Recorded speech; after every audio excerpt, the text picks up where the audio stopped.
Barchaga assalomu alaykum, hurmatli talabalar. Sizlar bilan jahon tarixi fanidan navbatdagi ma'ruza mashg'ulotimizni davom ettiramiz. Bugungi mavzuyimizda davomli o'laroq qadimgi Xitoy hududlarida e, sayohatimizni davom ettirgan holatda qadimgi Hunlar imperiyasiga to'xtalib o'tamiz va ularni Xitoy bilan o'rtasidagi munosabatlar haqida bo'lib o'tamiz. Darsimizni quyidagi rejalar asosida ko'rib chiqamiz. Birinchi rejamiz ko'chmanchi Hunlar va ular tarqalgan hududlar. Hunlar, USGlar va turkiy qavmlarning mintaqa bo'ylab migratsiyalashuvining o'ziga xos jihatlari. Ikkinchi rejamizda miloddan avvalgi 3-2 asrlarda Ichki Osiyo mintaqasidagi ijtimoiy-iqtisodiy va siyosiy jarayonlar. Uchinchi rejada milodgacha bo'lgan paytlarda Xitoy sulolalari va ulardagi taxt almashinuvlari hamda so'nggi to'rtinchi rejamizda qadimgi va ilk o'rta asrlardagi Xitoy yozma manbalarida Markaziy Osiyo hududlari tarixining yoritilishi deb nomlanadi. Birinchi galda darsimizni ko'rib chiqish uchun foydalanish uchun manbalarni berib o'tyapmiz. Mana shu ro'yxatdagi adabiyotlardan foydalanib mavzuyimizni chuqurroq o'rganishingiz mumkin bo'ladi. Jumladan, birinchi galda tarix fanlari doktori Ataxo'jayev Azimxo'ja ustoz, tarix fanlari doktori professor Akbar Zamonov ustoz, tarix fanlari bo'yicha falsafa doktori Xalmomin Ulug'bek ustoz, qolaversa Muhammadiyev Abror ustoz, Ismoilov Akmal ustoz hamda Abdusodiqov Sardor ustozlar boshchiligidagi hammuallifligida yozilgan darslik O'zbekiston tarixi birinchi tomidan foydalanib, hunlar haqida, xitoyliklarni hunlar bilan munosabatlari haqida ma'lumotlar olishingiz ham mumkin. Qolaversa, Saybullayev Anatoliy Saybulayevich va Xurshid Azimov, Shokir Pidayev, Nabijon Narziyev va boshqa mutaxassislarni demak darsliklarida bu haqda ma'lumotlar keltirilgan. Endi mana bu xaritada ko'rishimiz mumkin qadimgi hunlar tarqalgan hudud Ichki Osiyo hududlarida va Xitoyning qadimgi chegaralarini ko'rib turibmiz. Mana bu demak yashil rangda berilayotgan chegara aynan bugungi mavzuyimizni diqqatida bo'lib turgan qabila Hun qabilasini kengayib tarqalib yashagan joylari, aynan ularning cho'zilgan hududlari. Mana shu yerlarda demak Hunlar imperiyasi mavjud bo'lgan.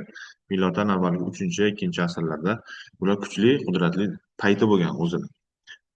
Buni yonidagi surat esa bevosita Xitoyning o'sha vaqtdagi demak chegarasi. Demak, Chu daryosi Vey Shuga keyinchalik Han sulolasining bo'linib ketgan payti mana shu chegara demak Xitoyni beryapti. Manbalarning ahamiyati haqida gapirilsa, Xitoy manbalari haqida shuni alohida qayd etish kerak. Xitoy hukmdorlarining maqsad va manfaatlarini ko'zlab yozilganligi, boshqa xalqlarning tarixi ko'p hollarda bir taraflama yoritilganligi bo'lsa, xitoyliklar esa o'zini manbalarini nisbatan aniqroq berishga harakat qilgan. Xitoy manbalarida ham ba'zi joylarda lekin bo'rttirib yuborib dunyo tarixini, ko'hna tarixni o'rganishda yunonlarni yoki forsiylarni turkiy yozma manbalar bilan bir qatorda Xitoy manbalarini ham alohida o'ringa qo'yib o'rganishlik to'g'ri tavsiya bo'ladi. Mana demak Xitoy sivilizatsiyasi Vanke daryosini yana bir suratga kelishligi, Xitoydagi iqlimni o'zgarishi, bu manbalarni demak o'rganib chiqish natijasida hunlar haqida ma'lumotga ega bo'lsak bo'ladi. Endi USGlarning kelib chiqishi, Yunon Baxtri davlatining qulashi va ularni o'zini madaniyatini bu yerlarda yashash. Demak, ko'rishimiz kerak, hunlar o'zi kimlar, qayerda paydo bo'ldi? Miloddan avvalgi 3-2 asrlarda tarixiy termin sifatida Ichki Osiyo sifatida ham ishlatiluvchi makon, ya'ni hozirgi Mo'g'uliston, hozirgi Sharqiy Turkiston, hozirgi Shimoli Sharqiy Xitoy va Oltoy hududlari, bular Ichki Osiyo hududi deyiladi fanda. Mana shu yerlarda tarix fanlari doktori, professor, olim Farhod Maqsudovni fikrlarida keltiriladi. Ichki Osiyo hududi deyiladi shu yerlar. Shu yerlarda miloddan avvalgi 3-2 asrlarda xalqlarning ko'payishi, ya'ni xalqlarning qaynab chiqish jarayoni son jihatdan ularni oshishi, ya'ni ko'payish davri yuz beradi. Shu paytda hunlar o'zlarini qon qarindoshlarinigina bu yaqin atrofda yashashlariga sharoit yaratib beradi. Ya'ni hunlar shunday qavm bo'lganki, o'zlarinikigina yashashga ruxsat bergan atrofida dushmanlar yoki xavf xatar sezgan paytda ularni doim o'zlaridan uloqtirgan, bu hududlardan surish, siljitish harakatida bo'lgan. Jumladan, mana shu hunlarni doimiy tazyiqlaridan, ularni hujumlaridan tinkasi qo'rigan USG qavmlari bor edi. Mana shu USGlar hunlarni doimiy zarba hamlalaridan, ularni talashlaridan qochib, demak, janubga, Markaziy Osiyo hududlariga, ya'ni bizni mintaqamiz hududlariga demak, migratsiya qiladi, silji. Mana shu migratsiya qilgan 5 ta qavm, 5 ta oila vakillari, bular oldingi darslarda ham gaplashganmiz. Xisi, Dumi, Xuanmi, Guyshuan, Shuanmi degan sulolalar bo'lgan. Mana shularni demak O'rta Osiyoga kelishi va ular keyinchalik USGlar degan davlatni tuzganligini o'tgan galgi darslarda gaplashganmiz. Bu yerda endi hunlar qo'lida tutqunlikda qolib ketgan, demak, Xitoy elchilari haqida gaplar boradi. Xitoyning Han sulolasi imperatori Ujini Chizan Ziyan ismli elchisi hunlarni qo'lida tutqunlikda qolib ketishi 10 yil davomida u yerda tutqunlikdan chiqib, baribir Oloy vodiysi bo'ylab o'tib, bizni o'lkalarimiz o'sha vaqtdagi Dovon yoki Xitoy transkripsiyasi bo'yicha Dai Yuan davlati hududiga tushishi, ularning dehqonchiligini ko'rib, ularning mehnatsevarligini ko'rib, lol qolib, shu yerdan turib, Dai Yuan hududidan turib, ya'ni hozirgi Farg'ona vodiysidan turib, Xitoyga maktubotlar yozganligi haqida ham ma'lumotlar keladi.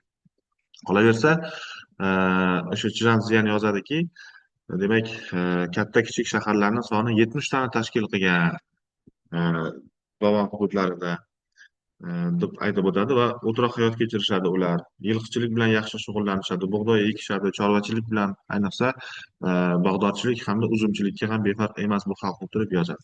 Xuddi shu paytda istiqomat qilgan yana bir tarixchi yozyapti, Ziyan Hanshu ismli shaxs.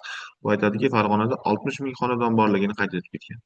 Siymas Ziyan o'zini Shi Sizi tarixiy nomalar nomli asarida Farg'onadan to Parfiyagacha bo'lgan hududda istiqomat qilgan aholi turli shevalarda gapirganligini qayd etadi. Lekin bir-birini bemalol tushunardi, boshqa-boshqa tillarda, boshqa-boshqa shevalarda gaplashishsa-da, bir-birini tushunardi deb ma'lumotlar beradi.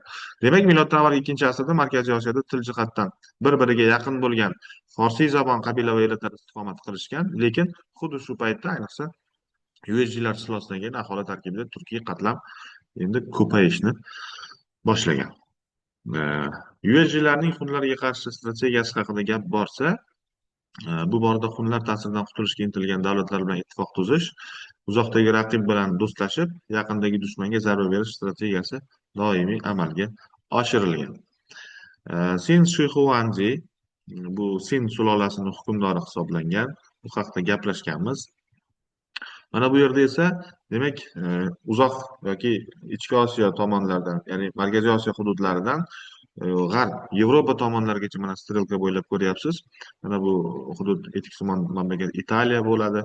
Bu yoqda demak sharqdan g'arbga qarab migratsiyani kuzatishimiz mumkin bo'ladi. Guni, ya'ni hunlarning aynan bu yerga migratsiyasi haqida gap boryapti. Bu yerda demak Attila boshchiligidagi hunlarning o'sha qadimgi dunyoni yirik imperiyalaridan hisoblangan Rim imperiyasini qulashida hunlarning roli borligi haqidagi fikrga isbot xarita hisoblanyapti. Bundan tashqari, Gumilyov, Lev Gumilyov o'zini tarixiy Dreniye Turkiy, ya'ni qadimgi turklar tarixiy asarida hunlar ko'chmanchi chorvachilikni mustaqil o'zlashtirishgan va cho'ldan o'tishni o'zlari o'rgangan deb turib ta'rif beradi, xulosa beradi. Bu esa demak hunlarning birinchi hukmdori, rahbari hisoblangan Taomanning surati. Taoman bu demak Xitoy manbalarida demak u shu shaklda keladi. Boshqa manbalarda esa tuman shaklida ham kelgan. Asli Taoman bo'lgan. Xitoy transkripsiyasi bo'yicha buni Shanyuy unvoni bo'lgan. Hunlarning, eslab qoling, hunlarning sarkardasi, yo'lboshchisi, ergashtiruvchisi, qiroli deylik, hukmdori Shanyuy lavozimida bo'lgan. Oliy hukmdori Shanyuy hisoblangan. Taoman Shanyuy, uni o'g'li bo'lgan Mode Shanyuy, uni vorisi bo'lgan Laoshan Shanyuy ismli. Aynan Laoshan Shanyuy USGlarni yirik hukmdorini o'ldirib, yengib, uning boshini tanasidan judo qilib, ko'chmanchilarga xos Demak, e, may ichish uchun yoki suyuqlik ichish uchun, ichimlik ichish uchun idish yasattirganligi o'sha USGlarni, Sarkar yo'l boshchisini bosh chanog'idan degan ma'lumotlar saqlangan. Bu ko'chmanchilarga xos hudum bo'lgan. Bundan tashqari, qo'shimcha ma'lumotlarni o'qib o'rganishingiz mumkin. Mana bu Modi Shanyuyni otda qochayotgan holatdagi tasviri. Ya'ni xunlarni qo'lidan, kechirasiz, USGlarni qo'lidan. Bu otasi Taumanni oldiga shu otda ketganligi haqida ma'lumotlar keladi. O'zingiz mustaqil o'qigan holatda tanishib chiqasiz mavzuni yana biz aytib ulgurmagan joylariga. Qandaydir savollar, tushunmovchilik bo'ladigan bo'lsa, bevosita bizga doimgidek aytganimiz shu Telegram ijtimoiy tarmog'i orqali savol yuborishingiz mumkin. Imkoniyat darajasida biz javob yuboramiz. Xayr, salomat bo'ling. Keyingi darslarda uchrashguncha.